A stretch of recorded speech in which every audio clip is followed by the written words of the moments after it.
یه روز توی یه روستای کوچیک و قشنگ پسر نوجوانی به اسم یونس زندگی میکرد. یونس مهربون بود، اما یه مشکل بزرگ داشت که همیشه کارهاشو عقب مینداخت. اون روز پدرش با نگرانی بهش گفت: یونس جان، قبل از اینکه غروب بشه باید گوسفندا رو ببری اون طرف رودخونه. امروز آب رودخونه خیلی بالا اومده، پس زودتر حرکت کن که گرفتار نشی. یونس با اعتماد به نفس سرش رو تکون داد و گفت: باشه بابا، همین الان میرم.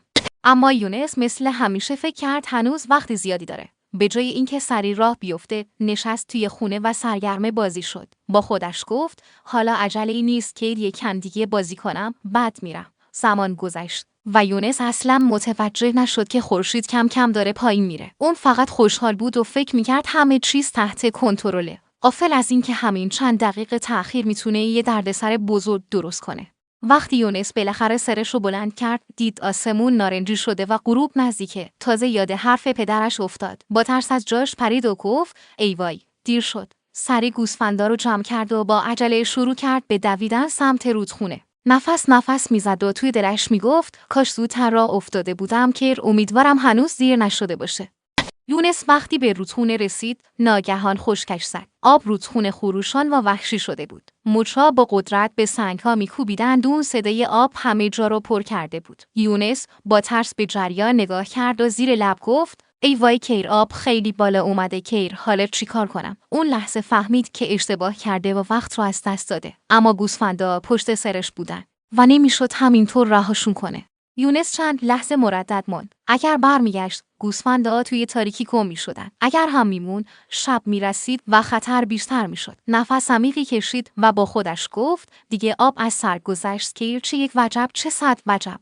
و قدم اول رو داخل رودخونه گذاشت. آب سرد و تند بود. دلش میلرزید، اما میدونست باید ادامه بده. یونس جلوتر رفت که آب تا زانو رسید، بعد تا کمر. جریان رودخونه قوی بود و هر لحظه ممکن بود تعادلش رو از دست بده. با تمام زورش حساش رو محکم گرفت و گوسفندا رو صدا زد تا پشت سرش بیاد. اون با سختی قدم برمی‌داشت و با خودش میگفت: نباید تسلیم بشم که باید نجاتشون بدم. هر قدمش پر از ترس بود، اما امید داشت که به اون طرف برسه.